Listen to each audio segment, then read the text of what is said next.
Look at who's here. The original trio. Yeah, That's right. let's get our pages going live. Okay. Share it so that the world, there it is. Let's share this to my page. All right. Join the Share away. convo. And there it is. Ladies and gentlemen, Nicholas Hardy has returned home. What's up, guys? It's good to see Welcome you. back. So, a little history for anybody that ends up watching this. The Event Guys Detroit was an entity that the three of us started. I mean, how many years ago did the idea of this start? Before we did the podcast, would you guys say close to 10 years now? Yeah, 7 or 8, I would guess, at least. When we started doing lunches together and talking 10 about years ago, stuff? yeah, we've been hanging out. I don't that even remember long. when that started, but Yeah, way pre-COVID times. Yeah. I mean, I gotta imagine it's about 10 years, but so we started hanging out. Nicholas, you and I have been friends. Mike, we became friends. You guys became friends, and then the three of us said, "Well, let's start talking. Let's start Let's all doing be buddies." lunches, and yeah, let's be buddies." And we shared like business ideas and how we're doing, and bounced things off of each other, and then we said, "Well, how can we turn this into something official and share it with people and use it to Right. grow?" And then the idea for the podcast started, the original podcast, where the three of us would bring in guests and interview them. And that's all still on the YouTube page where this live stream is streaming right now. That's crazy. Yep. Those episodes are still there. And then COVID hit, and then it kind of and then we all experienced the craziness of coming back out of COVID. Right. And then it kind of it dissipated for a while. Mike and I started the live stream here now. 26 episodes in, Michael. That's crazy. 26, right? It's going fast, man. That's too fast. I know. And we've been saying we got to But we're get doing Nicholas it. back on. Yeah. And now we got him. Now we got well, you him. gave me a little more heads up this time than the previous time. You got more than like 50 minutes or I something. gave you 12 hours notice. That's right. Yeah. That's right. Over a drink in downtown Detroit last night. I said, "Nicholas, you are joining the live stream tomorrow." No choice. Happy to And be here, you guys. are. And here you are. Oh, you know what? I just shared the wrong thing. Let me just get this right thing going here, and then we're going to talk about, while I'm getting this, today we're going to talk about how we use AI in our everyday life, as for work. As for business work, not professionals, life, right. yeah. Hmm? Join the convo, share now. Okay, I just was getting the live stream put onto my page. So we're going to talk about a couple different things here. And by the way, 26 episodes in, Mike and I were on our way to 100. Nicholas, I hope we have you more than just today as part Every of this. 26 episodes. Yeah. Right. Just as long as you invite me at least 12 hours before over a drink. We're 12 in. hours isn't bad. How about this? Every Tuesday morning at 10, we go live. You are now officially invited to There you any go. episode that you want to join. do what I You can. let All us right. know. Just jump in the middle of an episode. That's Sounds it. great. Be waiting. You got the link now. It'll be like an 80s, kids sitcom where you just special guest just shows up. Just randomly. Yeah. This week on a very special The Event Guys Detroit. So if you're watching out there, today we're talking about how we use AI in our work life and our companies and stuff. Please join the chat. Let us know if you think what we're saying is ridiculous, or how you do it, or if you're getting ideas and all that good stuff.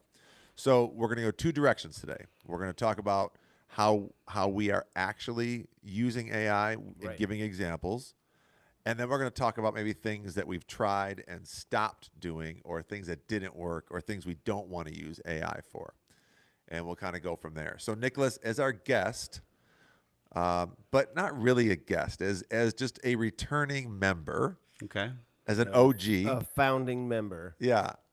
Talk a little bit, give 1, 2, 3, however you want, examples of how you're using AI as an event professional with the Elysium experience. Okay.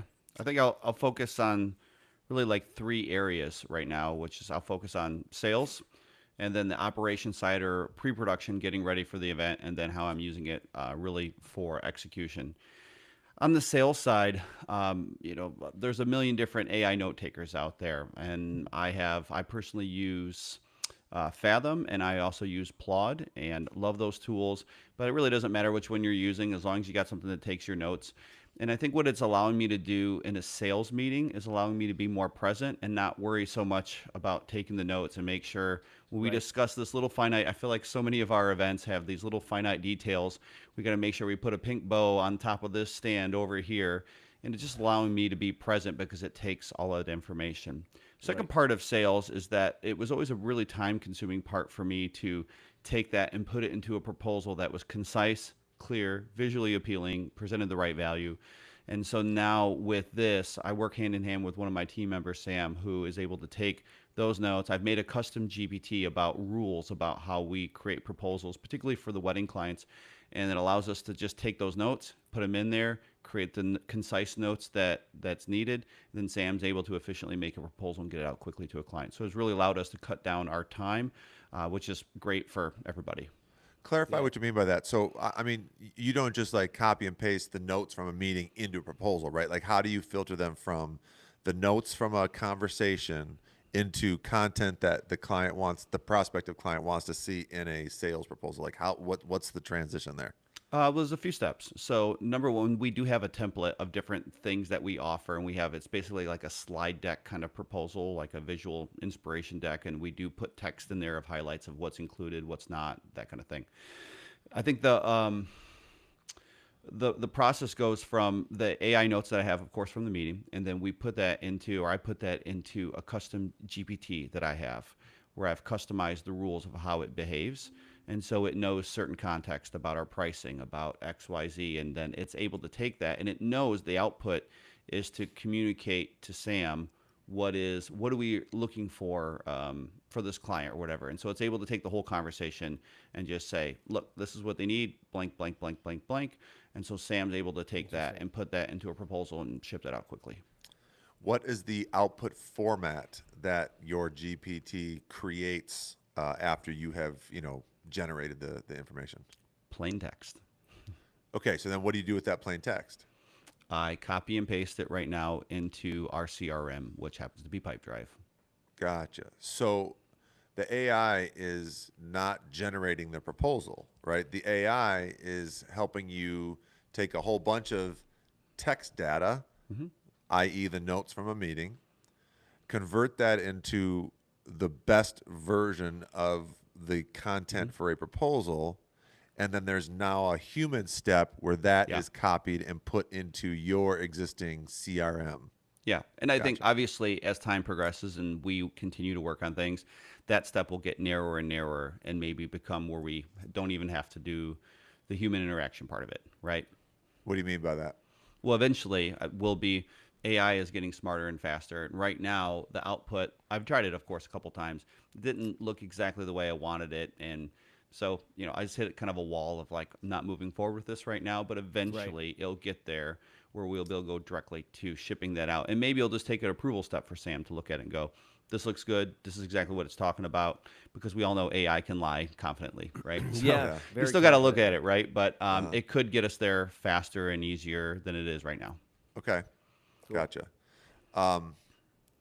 Do you so each time you do this and it creates the proposal content, and then you maybe tell it, nope, change this, tweak that, whatever. Do you take each one of those iterations and feed it back into that GPT so that it continues to learn your voice or the way you want things done, or is everyone like an individual silo? Especially for weddings, every wedding goes through one GPT in chat for me. And that way it is learning and constantly having that as a resource. Yeah. I find in Claude, they're projects. In Gemini, they're gems. What is it called in ChatGPT? What does it contain? Projects too. And It is a project? Yeah. yeah. Okay. Or like a folder or whatever. Well, yeah, I have a can folder do for folders or sales, projects. and then underneath there, I have our like proposal notes creator. But then I have for current clients, once I'm to the operations standpoint, a lot of clients, I have a chat for them that has details about their event. Gotcha. More on the operations side, of course. Yeah.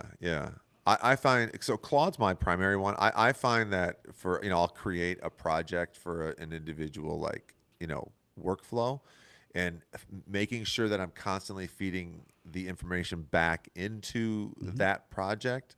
The results go into the index and the memory and, attachments and stuff. allows me to continue to have a conversation where I don't have to reestablish like the criteria every time I start it. It picks up. In fact, I'll use an example. This podcast, Mike and I, we brainstorm ideas, and I have a project for the podcast writer, and then each week it takes the newest episode outline and appends it to its index. So it always has a full collection of like all now what will be 26 episodes, so that I can just be very brief when I say, all right, we're writing episode 27. Let's focus on this week. And it goes back and it looks at all that and makes it obviously way better. Absolutely. Yeah. Okay. That's awesome. That's awesome. Do you find, is chat like your favorite tool? I think it's my go-to. I also use Claude, and I think right now with sales, I generally use. However, for some corporate stuff, I've switched over, and I did have Claude make a couple proposals for me, and I don't know. I don't have much to say about it right now. It came out good enough that I sent it, and very different than some of how our other proposals have looked, but Yeah. jury's still out. I have Claude generate documents for me, like finished PDF documents, or like I use a Mac, so I use Pages, not Word, but like or Google Docs, whatever, all the time. And and I fed it my brand identity, so it knows the colors and the fonts. It does a fantastic job once it learns. I started using Claude. My wife was using Claude, and she was showing me some of the results she was getting in her work. And so I finally started using it. And then like 2 weeks later, ChatGPT came out with an update, and I put some of the same prompting in there, and I got very similar results. So I was like, wow, my team has a subscription, so I've got it for all employees have a paid ChatGPT account. So I kind of lean there, but then I use Claude for a few things. It's too bad, since you mentioned your wife, it's too bad she's not like, anywhere where we could say hi to. Oh, wait. Wait, yeah. Who's that back there? Yeah. She can't hear us though. And she's tell her to prepping wave at us, though. Tell her just to lift her arm up and wave at us. All right. Anita, the guys want a wave from over the chair. Hello. There she is. Oh, good old Anita. We love her. Guest star. Yeah. All right, Mike. So why don't you go now? What's like an example of how you're using AI daily? Yeah, so I would probably say I'm like the lowest on the totem pole of us three in the AI world. Like I try and not use it as much as possible, but there are things I have been finding that help simplify our workflow and stuff like that. So I will use it so like you could literally edit all your photos and stuff like that. And we've tried it, and it's not awesome. It takes a long learning curve, and it does an okay job, but we use it for certain parts of editing, and then we'll human touch this, the special sauce, so to speak, on the back end. We found that culling, and actually, I've never been happy with that. Like just let's say you got 5,000 images you got to go through. It doesn't pick the ones I would pick myself at all. Not even close. It's really bad. And then they keep saying they're updating this and that, and all the ads you see when you're scrolling are lies. It doesn't do a great job. It might if you have like 100 photos and they're all really exactly the same, but it doesn't pick a good variety. Because if you're photographing someone and they're looking at the camera, and then you get like a more artistic shot where they're looking off this way, it'll ignore all those. So it's like only picking very stereotypical shots, which I think is interesting because it then pushes everyone into this less creative box, which is what like AI kind of does. But it's a helpful tool, right? So. Yeah. Yeah. That being said, I do utilize it for some proposal stuff, like you said. So we'll have a lot of moving parts. Let's say we have a corporate event that's 3 or 4 or 5 days, and they want this many hours of photo, this many hours of video. They want these style edits. They want a quick turnaround and all of this random stuff. I can take all of the details from the client and all of our pricing because it already knows it. And, there's a lot of specials, kind of custom stuff we'd be doing, and put it in to organize the thoughts. So I'm not like doing all the hard calculating of every single number, plus this, plus this, plus that. I'll have it do the base work, and then I actually will just copy and paste it and put it into our own proposal as well, kind of like Nicholas will do. I've had it create some documents, but I haven't been super happy with how they've turned out. So I just put it into our branding. Even though it knows our branding, it still looks a little bit, the spacing and the punctuation sometimes. Why did you put text over this right here? Can you not see? Right. So that's where I'm using it most of the time for proposals. Sometimes for emails too. Like if a client has, like say it's a wedding client, and they have a lot of specific questions. Like sometimes they'll, so I have like 8 questions in one email, and instead of directly responding, I use ChatGPT most of the time. It knows what I'm going to say, pretty darn close because I fed it all of my information, the branding, the website, all of our Q&A pages and stuff. So then I'll put it in there and, give it the prompt to respond with the Killer Creations voice, and then I'll take it and then I update it a bit too. So it saves time and that speed. Obviously, you got to read everything because it does confidently lie and say weird things sometimes. Like every once in a while, it'll just pull out random pricing that's not even close to what we've talked about, and I have no idea where it came from. So we go through everything and then make it me, so it's not just an AI thing. Yeah. So those are the main ones, I guess I would say. I haven't really messed around with Claude, and I know there's a little bit more power there. But like when you're writing one of those longer emails, it at least gets you past a blank page instead of just kind of like, all right, how do I respond to these 9 questions quickly? Yeah. So that's interesting. The one thing that I take away from what you said that I think is pretty relevant for us as event profs, and this goes back to something Nicholas and I were talking about yesterday when we were together, is the thing that we do. So Nicholas, you do a lot of things, but let me just say music for the sake of this conversation. Yeah. Entertainment is a DJ. Mike obviously doing photo and video, and and I'm also in music and stuff. We're not generating the music. We're not, like Mike's not editing the pictures. It's meant, we're all using it for something in a more of a supporting role. For me, I use a whole bunch of different stuff, and I'm going, pretty as deep as I can. You're full Skynet at this point. Yeah, I'm trying to go all Terminator on it. But one of the biggest things I've done that I'm really excited about is I've built a business coach for myself, and this is in Claude, where I have a project. Yeah, and I spent months. Actually, I continued all the time to continue to develop it. But what I've put in there is I gave it all of the business leaders that I wanted to, that I either admire or follow or look up to or want to be more like, and then told it, recommend other business leaders based on this list, and then said, now I want you to go out and do as much research as you can on all of these leaders, on their philosophies, what they do good, what they recommend, what they do bad. And then I fed it books from these people or other books that I've read over time that were good leadership books. Like I have PDFs that I've actually fed into it. I fed it YouTube channels, websites. I fed all this stuff into it. And then I spent a couple weeks just talking to it about, okay, now you have all this information. I want to build the instructions by which you operate. And we went back and forth, me and this agent, this AI agent, talking about what I wanted it to help me do and how and all this kind of stuff. And in this context, once we got to a certain point, now I've used it. It's helped me to deal with difficult situations with clients where I was angry about a way a client, was unreasonable in a situation, and I had all the facts that I could just go back to this client and say, no, you didn't this, you didn't that, you didn't this. And it said, okay, slow down. And it literally coached me through a situation where it says, let's focus on what you're trying to achieve and what this person's trying to achieve. And it really helped me get to a better outcome. It's helped me rewrite job descriptions. It's helped me really focus on a strategy of where to take this company and how. And it's unbelievable, the more information you feed into it, the types of things that you can engage with it and the things it produces. And in Claude, I have had it produce tons of documents where it generated the actual job description or the actual creative brief or the the things. And I've been really, really happy.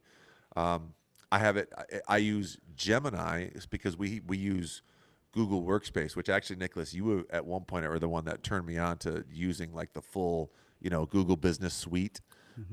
And so I've implemented Gemini where I can take Google Sheets with like a list of, the crew that we have for all of our jobs throughout the year. And I'll say, okay, help me be more efficient. Should I move this crew to that job and that crew to that job because of the locations of the gigs? And, it's actually helped me, see things that I wouldn't have otherwise seen. So I've been having a really good time kind of diving into that. That's really interesting. So we kind of use, Nicholas and I, the machine for little tasks and stuff like that. You took a huge step back and kind of created another entity to teach you how to be a better business person. So where'd you even come up with that idea? How did you, decide? Was it ChatGPT that told you to tell me to tell you to tell it?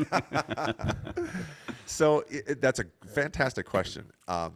and I want to be brief with my answer because we can keep going. We have Nicholas for a limited amount of time, and I want to get back to him. But my answer to that question is,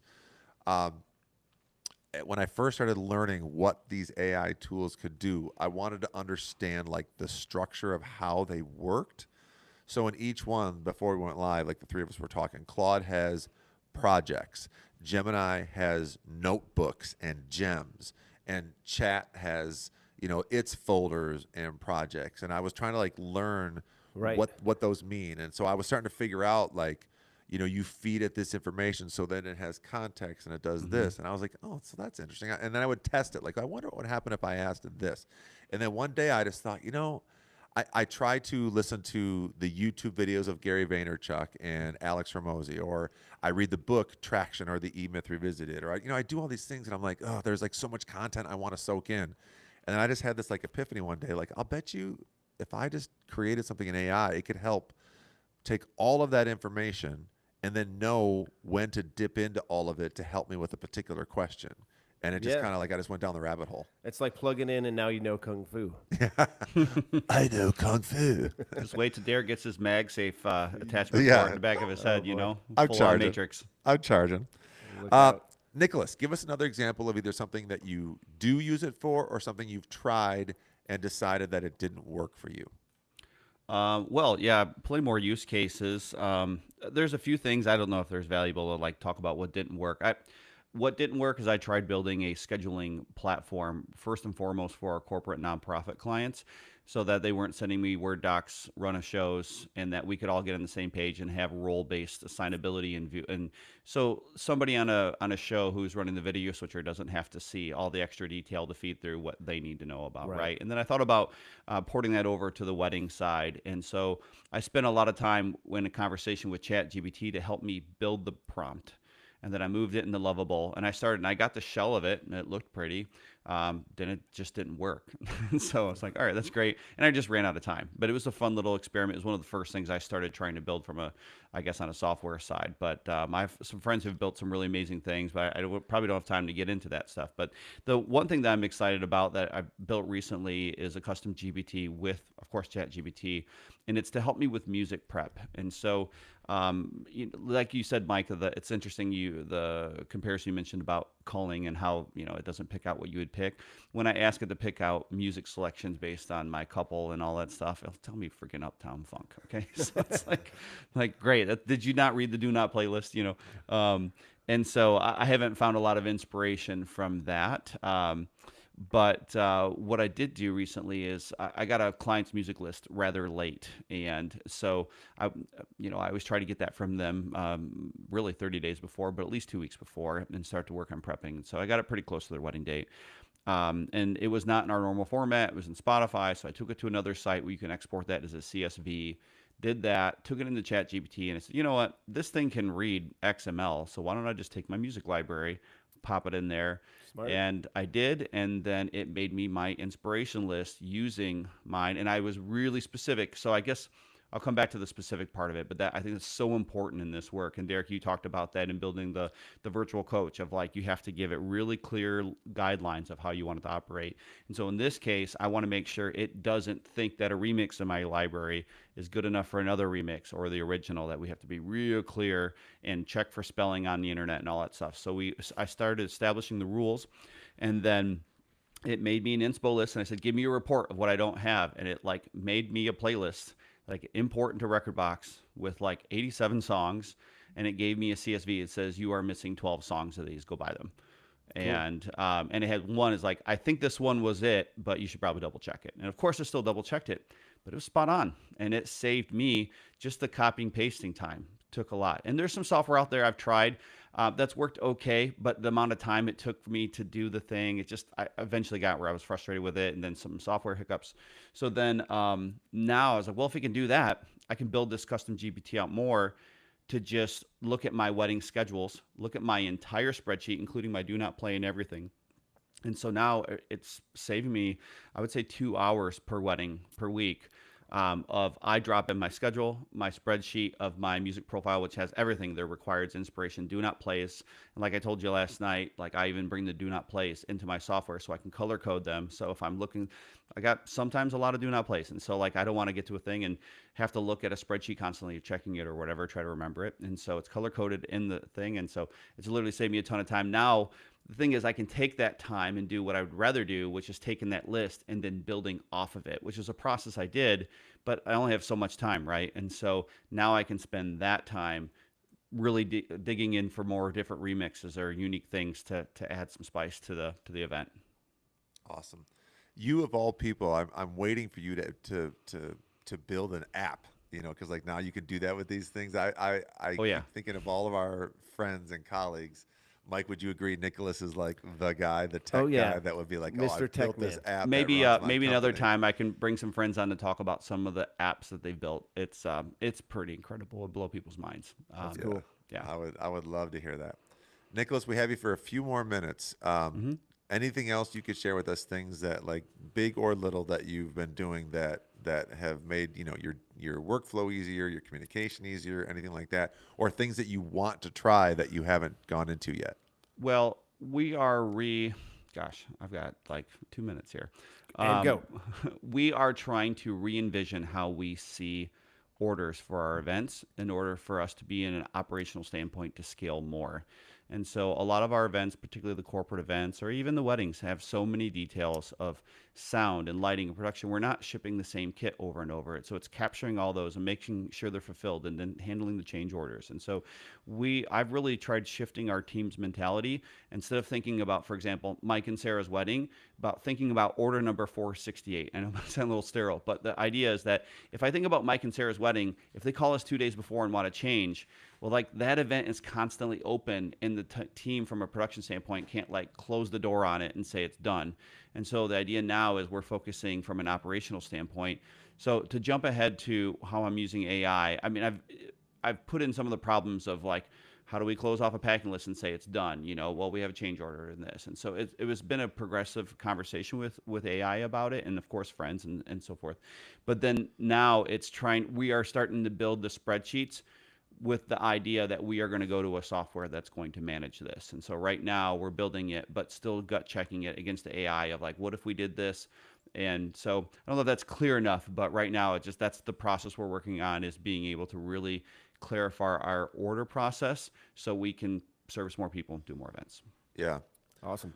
That said, I know you have to get out of here. I would love to. I think this conversation could go for hours, and I would love to like specifically invite at some of our other colleagues to, even if they don't get on screen with us, to be in like the conversation with us for some future episodes. But would you, as one of the OG event guys, can we make sure you come back here in the next couple of weeks and have another conversation like this to keep it going? I think so. Yeah, for I sure. hope so. Let's I hope do so. it. All right. Hey, man, thanks for jumping in with us and hanging out for a little while. We're going to keep on going, but I know as usual, Nicholas Hardy is just hustling and bustling. On to the and next busy. thing. Yeah. All right, guys. Great to see you. Thanks for having me on. All right. Talk to you later, buddy. See you. Bye. Oh, of course, he faded himself out. Still here, guys. See He's ya. still here. Laugh from the fade out. Oh, funny. Cool. Pretty interesting to see how all this stuff's coming together. Yeah. He's of the three of us, like the techiest, and so Yeah, he even 10 always- years ago when tech wasn't a thing like this or AI wasn't even yet thought of, beyond one day, he was always the tip-top tech guy. Yep. Before I forget, I was thinking about, as he was describing some stuff, one of the best tools that I have utilized AI for is in Gemini. So you and I both use HoneyBook, right? Yep. I know Nicholas uses Pipedrive. That's the CRM tool that if any of our event prof colleagues are out there watching, I would love for you to chime in the comments and tell us what tool you're using. Hi, Connie, by the way. Thanks for saying hello. Ciao, Connie. Ciao, Bella. Let us know what CRM you're using. But so I use HoneyBook, and so we have a questionnaire that we have our clients fill out. Right. That's what HoneyBook calls it. We call it the planning kit, and in there they have to put like not have to, that we ask them to put in, You all the must do it. names of everybody, the timeline, their music requests, some logistical details, and then that's the guide that we use for our final meeting, and that I then use to prep for the event. But the way that format, it's a web-based form, and when you export it, it doesn't. Yeah, and you can't be- copy and it's- paste, it's all messy, and then it takes 10 minutes or so to Yep. organize it into an actual complete thought. At least 10 minutes for me to make it the way I like Probably it. way more for you because you have all the songs and stuff. We do the same thing, and it's just like, where are you going to be at what part of the day, and give us a photo list. Yeah. It's a little more simple, and then some about their vibe and their style, but it's like, But I'm sure minute you also have sentences. things like, the venue location, the name of the bride and groom, the Right. timelines, so like all that's in there, right? yeah, So I found that, hi, Kelsey, my wife is watching.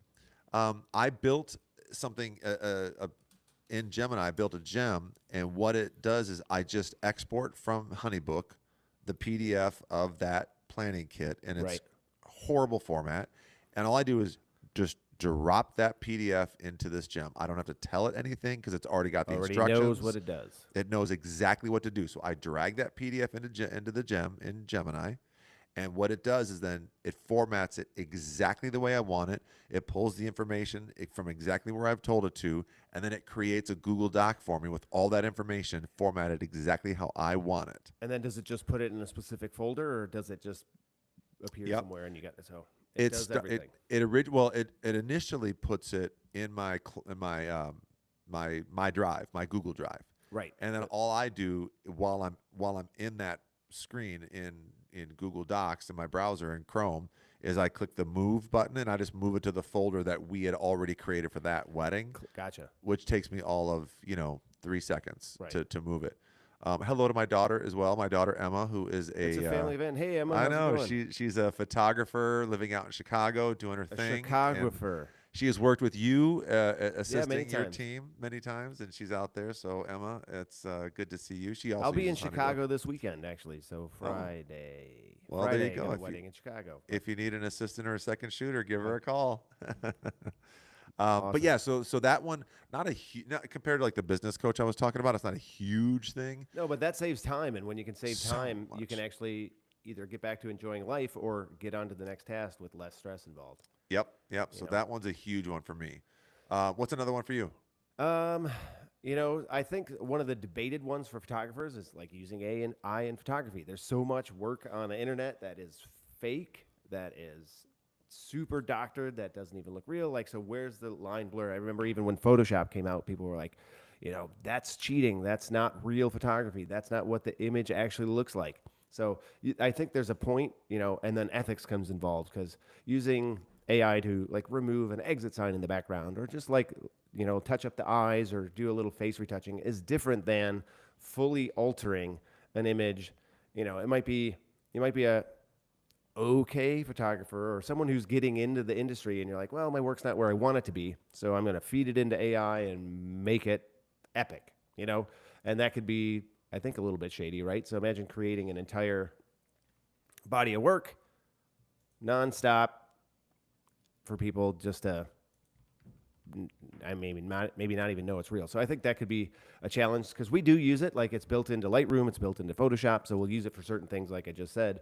But that's kind of one thing. Can I that jump in and ask you a question Yeah. right there? Sure. Okay, you just hit on something I wanted to ask, and if Emma's still on, I want to hear her input as well.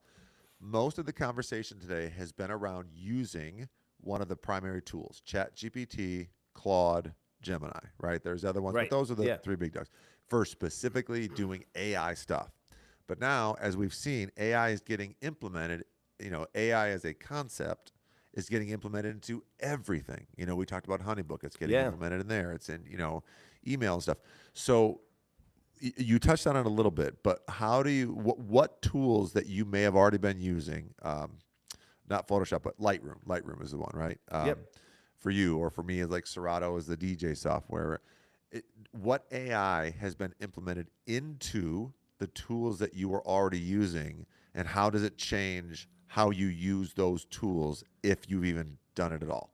Yeah, so in the Lightroom or in Photoshop, imagine you're retouching an image, right? So usually in the olden days, you'd have to go create the brush, retouch the eyes, retouch the face, mess with all the faders, stuff Yep. like that. Now you can literally just click a button that says AI eye enhancement, AI skin retouching, AI background, enhancement, whatever it is. So you just click a button and it immediately does that. And then if it screws up, you can click through a couple options, like you can remove trees in the background or whatever the heck's back there, exit signs immediately without having to manually, copy or erase or remove things. So it has those features built in, which are great and time savers.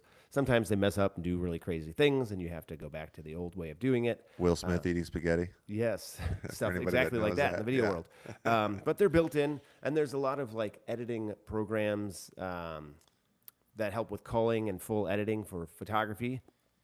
And we've tried a couple of them, and some are hit and miss. And so we do use some to like get that middle kind of quick part done to straighten things and mess with the basics, and then we do like a final human touch on everything, so it's a full retouch. So it gets you close to where you want to go, but not all the way. So there's still a human element involved there. I know even in the video world now too, you can clone people and make them say and do whatever you want. We've recently done like a cool little experiment where we had a little corporate video we needed to do. There were about 4 speakers on stage. In the actual editing software, DaVinci Resolve is what we use. Everything that someone says is put in text, so you can actually edit text-based and read what they say and highlight, and it'll cut the clips based on that text. So we cut out the text, put it into like Gemini or something, and said, all right, here's speaker 1, 2, 3, 4. We need a 2-minute highlight film that tells the legacy of this company. Give us the text back, what you think would be a good, compelling narrative. Boom, it went, cut it all out into maybe, a paragraph or 2 for each person, and then shuffled them together so it made sense. And then all we had to do was basically copy that text, go back into the editing software, find it, and then cut from those actual recommended speech things. And it worked pretty good. There were a couple things that missed, but it was kind of a cool experiment just to see what it could do. It did save a little time, but sometimes you're saving time, but now you have 7 steps to make this thing happen. And are you really saving time? Right. Right. But it's just one of those things where like, let's give it a shot and see what happens. So it was pretty interesting to implement it into the video portion of things. So that's interesting that you touched on that, because like this podcast, we're live streaming right now, and people that are watching us, are on Facebook or YouTube or wherever. But the tool that you and I are using on the back end is called Riverside. That's the platform that we're recording this. Yeah, and it records. So we're live streaming, but it records it. Once we're done, I go into the edit screen of this recorded podcast, and it shows the podcast video, and next to it, it shows the text transcript that it's recording of our voices right now. Spot on. It gets the transcript. And I can edit simply by highlighting text and deleting. And it'll delete the video. So I don't have to like scrub through and hit, put clips and splits and, pull. And it's fantastic when I need to edit out like, the beginning of each episode where we're making sure we're live and it takes a minute or two and we're sharing it. We don't need that in the finished video. So I go in and delete that, and if there's ever a period of it where we're like, oh, that last 30 seconds I don't want that to stay. Let's try that again or whatever, Right. And it makes it really cool, Yeah, those sort of things definitely save time. But then it's yet another subscription or another thing or another piece in the workflow, right? Yeah, yeah.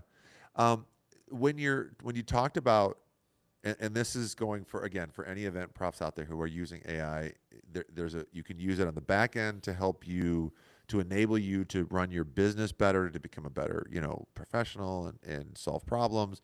And then there's using AI to do the actual thing you do. Again, for me, entertainment, music; for you, photo, video. Right. When you were describing a couple minutes ago some of the capabilities of the software, how to edit and manipulate photos, using AI, do you think that there's ever a point where you have to question the ethics of it, like, how much do you want to doctor a person or whatever? Or is that just a natural evolution of, like you said, when I first started using Photoshop, 30 years ago in its first iteration, it didn't do much, but the question was there. This is not film anymore. This is edited. Are there any like ethical questions about what you can do with content as a creator? I'm sure there are, yeah, because you could create, I mean, all fake content, right? You don't even need to be a real person anymore. So that's one thing people are doing as a creator, right? They'll have themselves and they speak or do whatever, and then they have like an avatar that's, a, a samurai, a girl, a ninja, like all these weird things you can just switch to, and it's not even them. So I think there's a big gray area there, and eventually, creators are going to have to figure out what side they're on. For us, I like to stick to more of a natural approach, making sure everything is as close to real life as possible with a little extra sparkle on top of it. So, we don't go down that road too far, but I'm sure it's going to get pretty weird one day. Like when you're seeing things on news stations that, hey, that's probably not even a real thing. Like we'll get there. Yeah. Okay, I have a question for you. In some of our past episodes, there's a funny example that you like to use when we're talking about, working and planning with clients. And this is not AI related at all, but like one of the analogies you've used is you'll get some prospective client who gives you this vision board of what she wants her photos to look like, and it's like this tropical destination, Right. with the lighting, and you're like, yeah, but we're in Detroit. So that's great that you share that, but that's not going to help me. And as you were just describing this a minute ago, I'm like, but when does it happen where they just say, okay, all we want you to do is take a bunch of pictures of us like this and like that and like this, and then we'll tell you what background and where to put us, and Oh, yeah.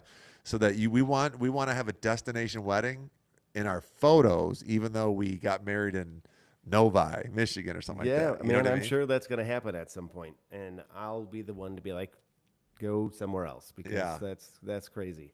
Yeah, I'm sure that's going to happen because people like to put up a front, right? Hey, I did this really cool thing, or I was here, or I was wherever, and it's just an AI or a fake photo or something creatively staged so it looks like it's there. So I'm sure that's coming. They're already basically doing that with like headshots, right? So you have AI headshots. You just feed it a bunch of selfies from your phone, and it puts you in cool light with a neat outfit and a great backdrop and some sort of business world super success feel, and it's not really even you, right? Yeah. Creepy. Yeah. I um I think from my perspective on that, uh, Nick was talking when he was on with us a little while ago about how he is taking his music library and creating playlists and stuff. For me, ultimately, I think there's no right or wrong way.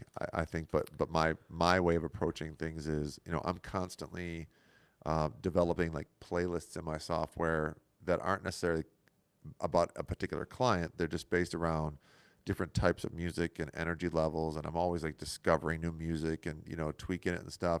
And then I'll create the must play and do not playlist based Right. on a wedding. But for me, as far as using AI on the actual product, in the moment, being on stage, whether it's what I do most of the time, being with the band, or when I'm DJing, it's looking out there and seeing the faces and hearing the notes that we're playing and how they're resonating with people, and that's what drives for me making the best decisions in the moment. It's not about an algorithm Right. that thought it learned what this client wants. It's still very much, and I think, and what I'm trying to say there is like for you, I think spending time getting to know your clients and then spending the entire day with them on their wedding day and Right. seeing how they reacted when they were in a certain environment, or at the altar, or when you did the shots in downtown Detroit or wherever.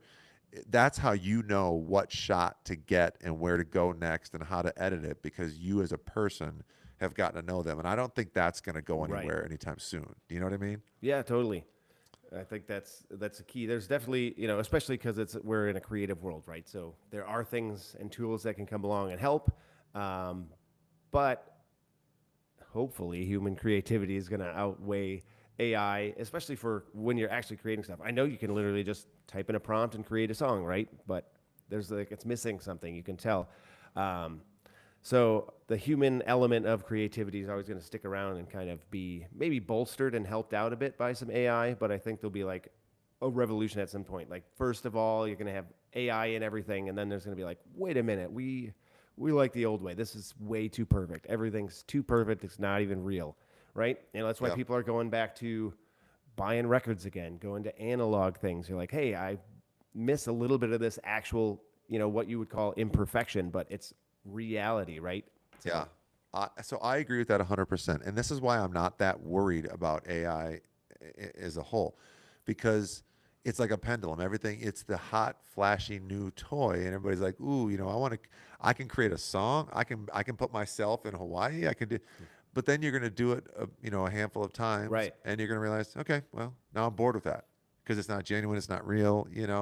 And so I am not worried at all about AI replacing us. I'm not worried about AI replacing my band to provide music and entertainment for a wedding. I'm not worried about AI replacing you as a human capturing the photos and video throughout the day, because I think ultimately people realize, whether they consciously know it or not, they're going to realize that the human connection, the creativity, as you mentioned it, that's really where the value and the experiences come from. Right. And what I think people will settle into is what I think I'm trying to do, the business coach that I've built that helps me become a better person for my clients. The tool that helps me take their planning kit and more efficiently, like those types of things is where we're going to really start to actually see the power of these tools. Right. Yeah. AI doesn't actually have any experience, right? It only has other people's experience. So that's where I think we're going to outshine. It can recommend things. It can say things. What's interesting, so this is a little side note, like since I mentioned I'm getting in the dark room and doing all this stuff, and it kind of knows my business and the work we do and this and that.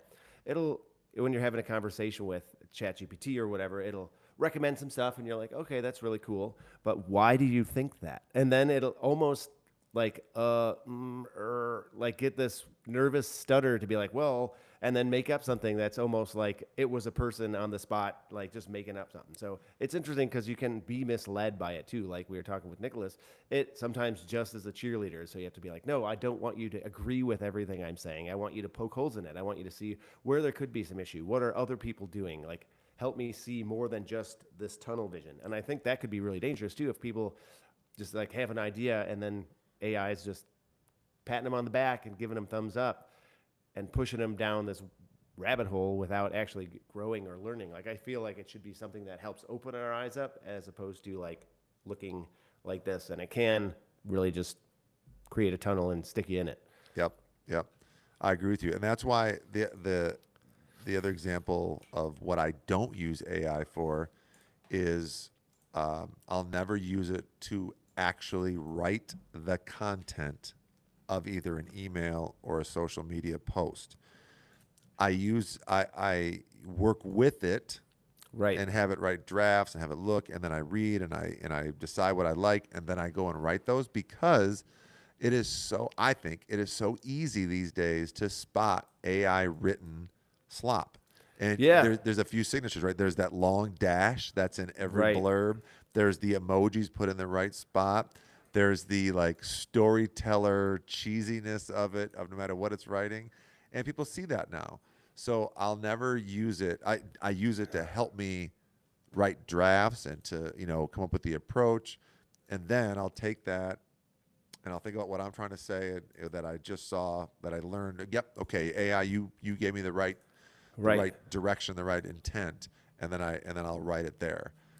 Because again, it's getting easier and easier to spot Yeah, it AI could be written way stuff. too flowery and way longer than it needs to be, and way more enthusiastically Yeah. excited about everything. That's the best idea I've ever heard for a photo shoot. I'm so enthralled, and you're like, I would just say, hey, that's a cool spot, and then it goes on like a 2 to 3 sentence rant about how excitingly incredible this one thing is. So you're right. There's a giveaway, but if you use it right, if you use it as a tool, not just a fix-all, end-all, then I think you'll be in a better spot. Yeah. Also, hi, James. James is Yeah. So is he there at your yeah, place he should today? be down At down the the other end of hall your here. building? That's awesome. You're up in Clawson. I'm in downtown Detroit. It's a beautiful sunny day here. You should come down after we're all done with this and do some lunch with me. We can maybe talk about this. What a great episode this was. Yeah, right. I think this was like the first of what should be a multi-part series. Yeah, it was where, fun. Where we share examples of how we're specifically using AI. And today we didn't even we could share the screen and go into these tools Like I could show how I do my planning kit conversion and Right. and formatting, because I think a lot of event profs could benefit for something like that. Yeah, Um, totally. and I think for you showing like some of the tools is how you sort through and or maybe even show examples of why you don't like to have it cull your photos because Right. we could in real time let it show pictures that it thinks were the right ones and you could be explaining why that's a terrible decision. Right. And Um, so the thing is, it'll get some good ones, but it misses a lot of the ones which I also would love, right? So it gives you like a very basic, narrow-minded view of what the day would look like, which puts every photographer more in a box. So if you're doing all of that, maybe it's working for you, I don't know, but I think if you're just using AI, it's going to limit your creativity. It might speed up your workflow, and get you a yeah. couple hours back, but there's a balance. Yeah. I did this little drawing in my notebook a couple months ago when I was trying to figure out like all this AI music that's coming out, and sometimes it'll like this like really awesome song will come out because you tell it to make this like soulful rock version of a 50 Cent song. Like that's a big famous artist, Right. AI artist now Right, is right. that 50 Cent cover guy. And I was thinking about this. I forget. I think it's a Venn diagram. Is that what it's called? Where like it shows overlapping. Yep. So it does. I made this Venn diagram. There's two circles that overlap a little bit, and in one circle is all the stuff that AI the music that it can create, and then there's another circle which is the music that we as people love to listen to, right? And Right. then there's a little bit of an overlap where sometimes AI will create music that you love to listen to. Right. Sometimes, and then a little overlap. But a majority of it and of what it creates and a majority of what you like are not going to overlap. And that small intersection isn't enough justification to say that, that's why I don't, again, going back to my earlier point, I don't Right. worry about AI replacing real musicians who are writing real music because AI has no idea if it got it right. It doesn't know. It doesn't know if you like something. It knows that it just did what you told it to do. Right. And that's all it knows. But a real person knows by the reactions of people and that you can tell what works and you can also tell what you like Right. that you've created. AI doesn't know if it likes what it creates. It doesn't care what it creates. It just does Yeah, what it you just tell does it to what do. you tell it to do.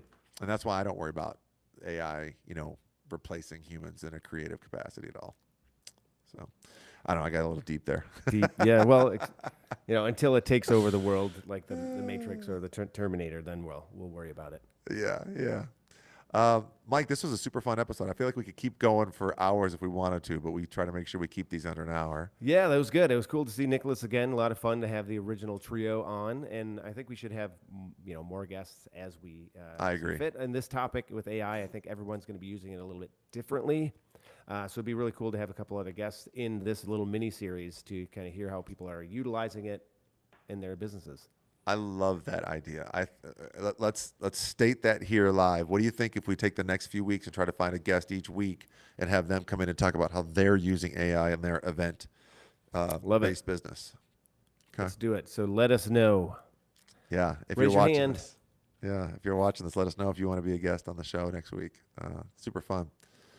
Hey, man. Really good time. Welcome back, by the way. I was solo last week. I was without sorry you. to leave you hanging. I was last minute. I was in the wilderness with, little things to Fam in a deal with. tent. Fam in a tent. Well, it's good to have you back. I just went solo last week talking about how everybody gets 5-star reviews and how to then, that's the new base. Then how do you stand Right. out in a sea of 5-star reviews? So I had fun getting on my soapbox and ranting for a little while. Yeah. And there's my mom. So I got my mom, my wife, my daughter. Oh, yeah. Hi, Vera. Connie, my employee, my teammate. You've got your teammates. And then I've had a lot of people. In fact, I was doing a wedding this weekend on Saturday night. It was a family wedding, as a matter of fact, for my nephew. And one of his best buddies, who I only know through him. So now I don't know well. I just know him through Right. my nephew's, circle. The couple times I've met him. And he walked up to me and he's like, dude, I love watching your podcast every week, man. I really enjoy it. I was like, thanks. You know, he's not in the Yeah. event industry or anything like Yeah, that. cool. He just said he enjoyed it watching it. So I think, you know, sometimes we watch the metric of what this software tells us, how many people are watching, and I don't think that's accurate per se. So I think there's a lot more people watching than we realize. Yeah, and then you can and ideally watch after the fact too. So if you're not tuning in live, you got it after out there residually living on the internet forever. Yeah, yeah. But we would love to hear comments from people, input, feedback, poke holes in what we're saying, all that good stuff. We'll try to keep on going as we head towards 100 episodes. On our way, we're more than a quarter of the way there. Yeah. Pretty cool. You're any in the foreseeable future? Are you going to be gone at all? You here with me for the next few weeks? Yeah, next week we'll have to figure out what's going on. I should have internet where I'm going, but I wanted to talk to you about that. So we'll Where are you going, Mike? I'm just going up north to Port Austin. So Oh yeah, nice. Okay. so tip of the thumb if you're a Michigander. Yeah, there it is. Right up on Lake Huron. It's super cool because you can see the sunrise and the sunset on the same spot because you're right on the very tip. So Love it. Love it. Cool. All right, man. Well, have a great week. As always, I appreciate the time I get to spend talking with you and getting your insight and wisdom and all that good stuff. yeah, thanks for hanging out and looking forward to chatting more. Let's see. We'll wrangle some guests for next couple weeks here and have some fun running through the AI world. Yeah. A couple things too, like so I'm gonna try. I don't know if I'll go as deep dive of a coach creator, but I'm gonna try and put something together. That's a great idea. I love what you had there, and it kind of sparked my interest. So I'm gonna dig into that, and I think we could even make a whole episode on that. But For sure. I'd love to share that. I'll share super my cool. prompt with you so you can start with what I started with and then kind of go from there. yeah, that's cool. Awesome.